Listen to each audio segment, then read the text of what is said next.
Your phone rings. It's an unknown number. You answer, Mhm. and the voice on the other end is just speaking this incredibly fast, fluent English. Oh, the absolute worst nightmare for a learner. Right. Your palms sweat, your heart just starts racing, and suddenly, like every single English word you've ever learned completely vanishes from your brain. Just wiped entirely blank. Yeah. Exactly. So, welcome to the deep dive on Tim's English channel. Today, we're taking on a topic that practically every language learner dreads, and that is how to speak English on the phone.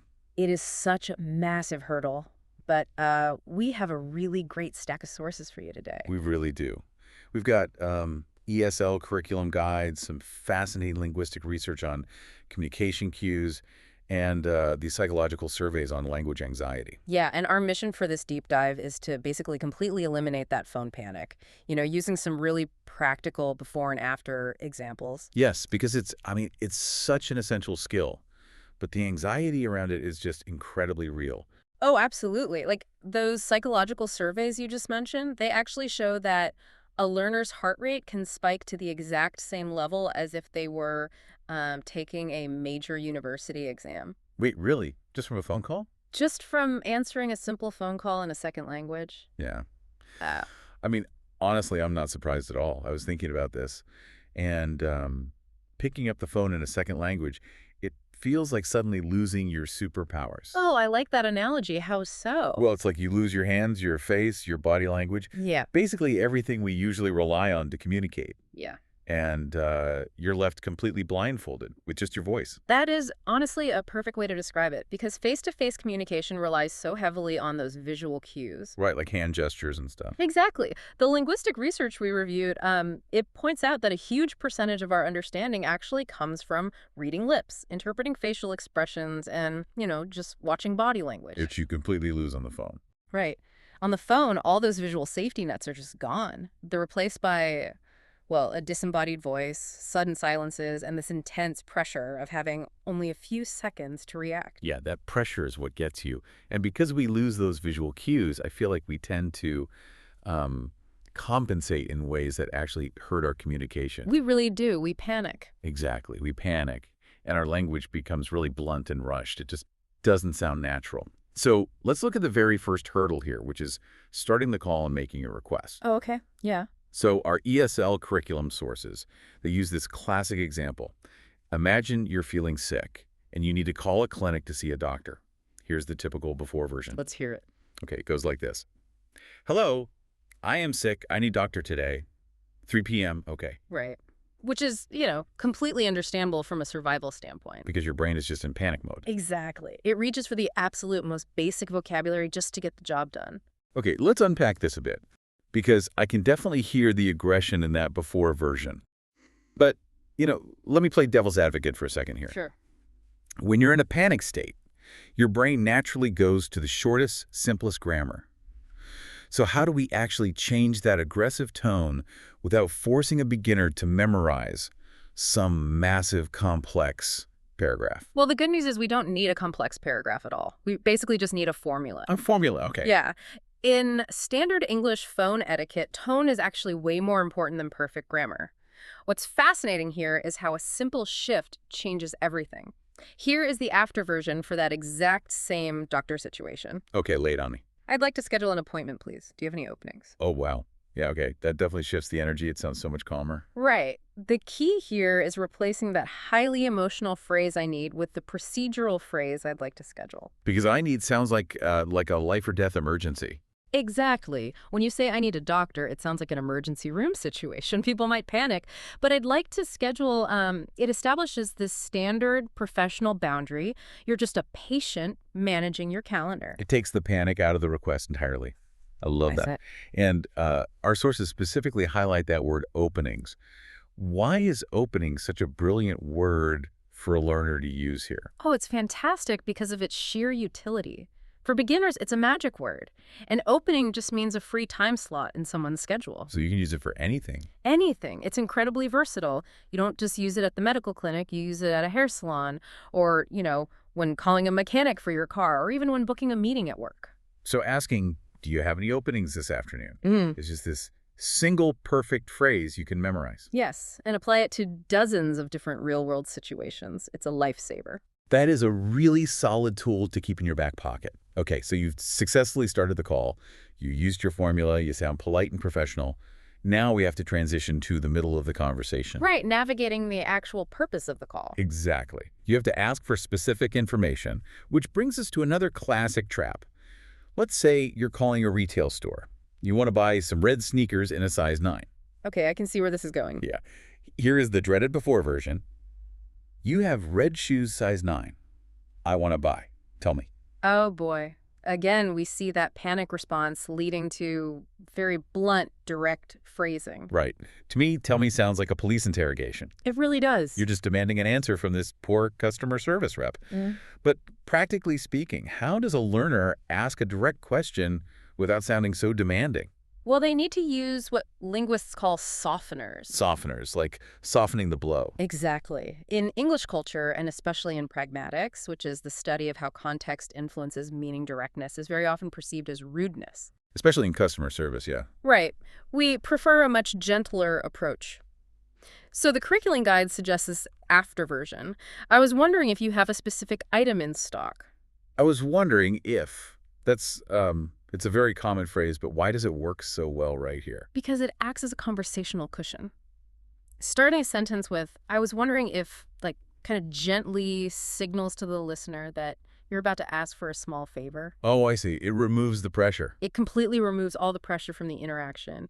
And then pairing it with the phrase in stock elevates your fluency even more. Because it's better than saying, like, do you have shoes left in the building? Exactly. In stock is just a clean, universally understood business phrase that simply means available for sale. It's smooth, it's professional. But here's where it gets really interesting. And it's something the psychological surveys highlight heavily. Oh, the fluency trap. Yes. By sounding so polite and using these great phrases like, I was wondering if, the clerk on the other end assumes you're a highly fluent native speaker. And so they respond at 100 miles an hour. The dreaded fast talker scenario. It's the ultimate paradox. You do such a good job asking the question that the native speaker responds like a racing car. They really do.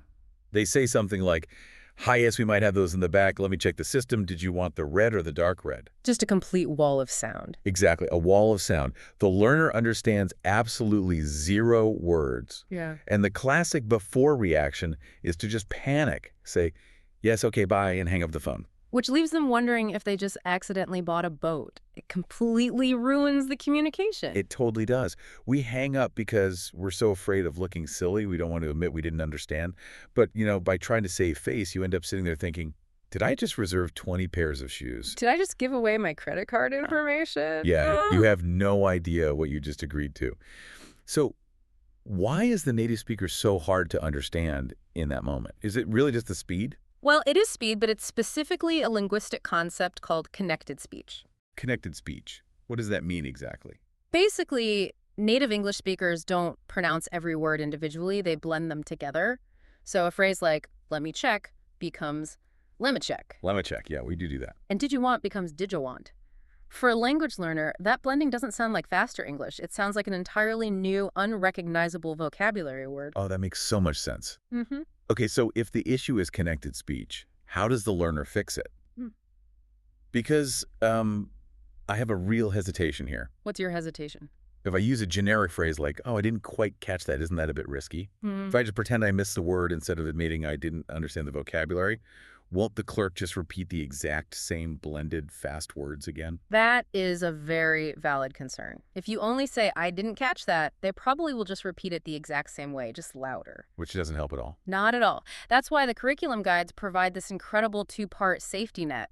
Here is the ultimate after version for the fast talker. Okay, let's hear it. I didn't quite catch that. Would you mind speaking a little more slowly?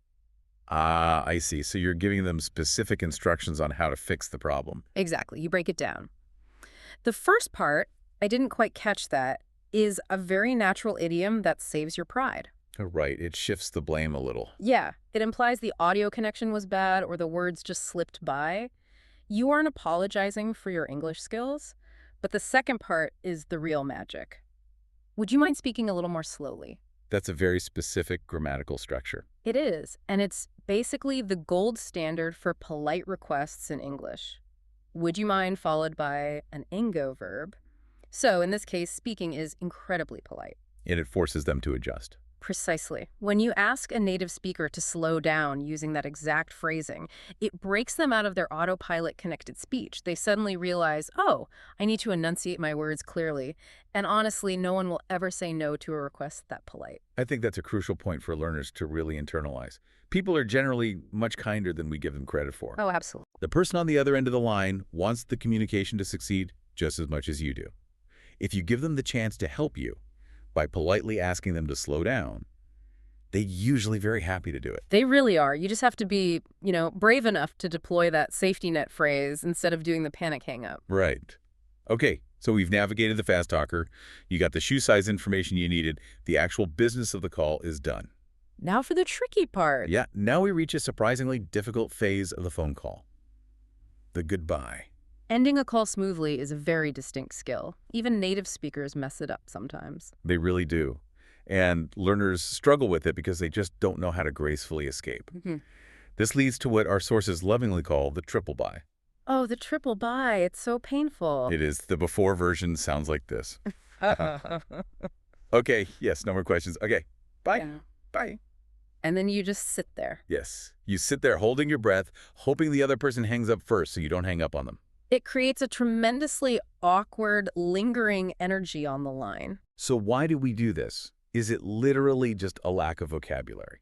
Not exactly. If we connect this to the bigger picture, it's really a lack of understanding regarding professional boundaries. Interesting. What do you mean by that? Well, in English phone etiquette, you need a very clear, definitive signal that the transactional part of the conversation is completely concluded. Right, to close the loop. Exactly. If you just say okay and bye, it leaves the door open. The representative might wonder, wait, do they have another question? Should I hang up? So here is the masterclass after version to close that door firmly but politely. Hit me. That's everything from my side. Have a wonderful day. Oh, that feels so much cleaner. It is highly effective because it removes all the guesswork. That's everything from my side is a crystal clear signal. It tells them your business is finished. Yes, it tells the representative that they are free to initiate the hang-up sequence. And then, following it immediately with "have a wonderful day" softens that professional boundary and leaves a really warm, positive impression. It turns this awkward, fumbling goodbye into a really confident exit. Exactly. I love that. It's such a simple fix, but the psychological relief of knowing exactly how to end the call is huge. It takes so much weight off your shoulders. It really does. Now, before we summarize our toolkit, there is one more major insight from the psychological surveys and our sources. And honestly, it might be the most important takeaway of this entire deep dive. I know exactly what you're going to say. It's about how language learners process silence. Silence on the phone is a massive, massive trigger for anxiety. It really is. So what does this all mean? Let's set the scene based on the research. You ask your perfect, polite question. And then, nothing. Total dead air. Right. Yeah. There's a 3 or 4 second silence on the line. What happens to a beginner when they hear that quiet? Their internal monologue just spirals completely out of control because they don't have those visual cues we talked about earlier. They immediately assume the worst possible scenario. They think it's their fault. Exactly. They think, oh no, my pronunciation was completely wrong. I used the wrong verb tense. They have absolutely no idea what I just said. Yes.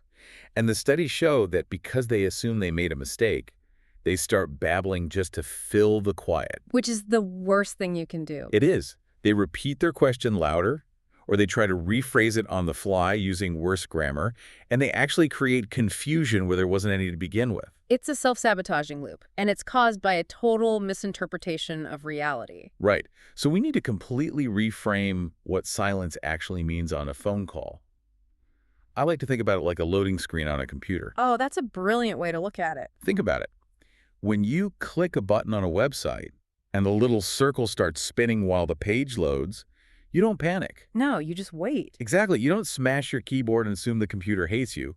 You just wait because you know the computer's working in the background. The exact same thing is happening on the phone. That is a perfect way to visualize it. The person on the other end is literally a human loading screen in that moment. Right. They're typing your name into a database or reading a screen. Exactly. They are reading a complicated return policy on their monitor. They're scrolling through a calendar to find an opening. They're simply processing the information you just gave them. Silence doesn't mean you failed. Silence means the call is working.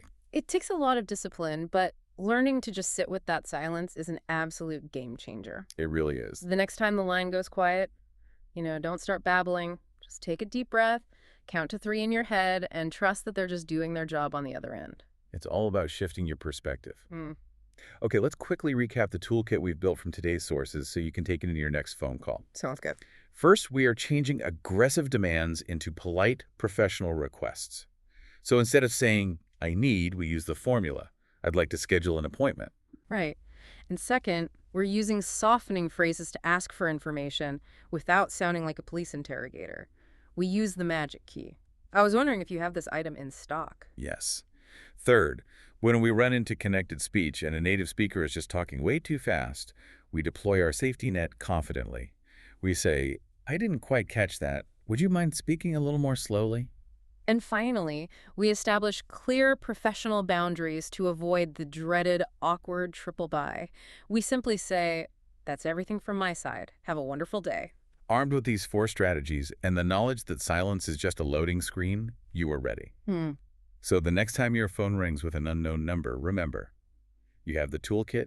You don't need to panic. Just take a deep breath. You've got this. And to help you put this all into practice, we actually have a specific homework challenge for you today. Oh, I love the homework challenges. We want you to actively engage with the material right here on Tim's English channel. Yes. So here is your scenario. Imagine you need to call a local hotel to book a room for next weekend. We want you to go down to the comments section right now and type out 2 things. 2 versions. Right. First, write out a nervous before version. Show us the blunt, panicked grammar a beginner might use. Then, write out your confident after version, using the new polite phrases we discussed today. Show us how you'd use I'd like to, and your softening phrases to make that hotel booking perfectly smooth. It's such a great way to solidify what you've learned. It really is. Practice makes perfect. We will be reading your examples in the comments. And while you're down there, please hit the like button, subscribe to Tim's English channel, and click that notification bell so you catch all of our weekly deep dives into real-life English. We're here to help you navigate these tricky language situations every single week.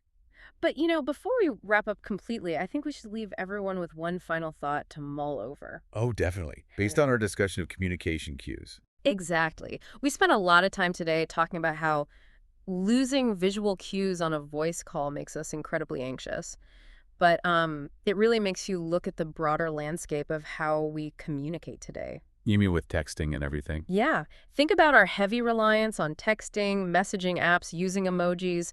When we text, we have total control. We do. You can type a message, delete it, rewrite it. You can edit it for grammar and make it absolutely perfect before you ever hit send. We've grown very, very comfortable with that safety net of editing. We really have.